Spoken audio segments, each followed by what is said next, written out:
This does is this actually causes the Walker circulation to essentially reverse.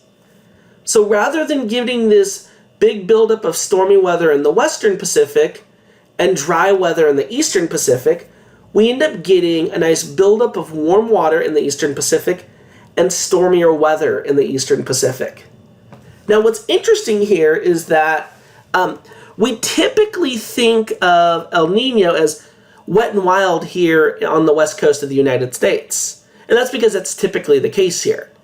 However, during an El Nino, the western Pacific, areas like East Asia, so I'm talking about China, Japan, Korea, Taiwan, the Philippines, and then further south, Australia and New Zealand, they are usually experiencing record drought during that time because they've lost that warm rising air and it's replaced by cooler sinking air. So they don't get as much rain, they don't get as much stormy weather. Meanwhile, us here in the eastern Pacific, over where the United States is, we get a lot more stormy weather. And so that's what an El Nino is. That's what an El Nino is. Now, with that said, there's also a case where rather than weakening and reversing, the Walker circulation actually strengthens. And when this happens, even more cold water from the eastern Pacific rises up, and even more warm water collects in the western Pacific. And in this case, the Walker circulation intensifies. This is what's called La Nina.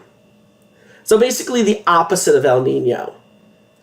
This is called La Nina. And so the western Pacific becomes even stormier, eastern Pacific becomes even drier. It becomes even drier.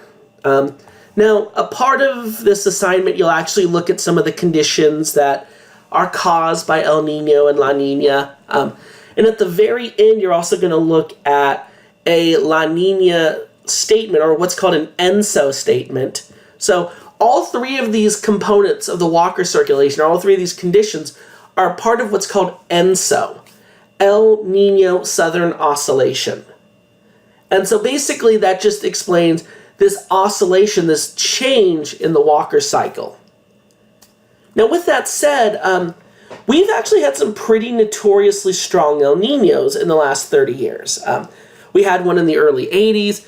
We had one in the late 90s. I remember that one pretty vividly. We had another supposedly strong one in 2015.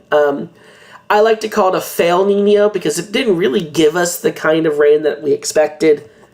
But the point's still there.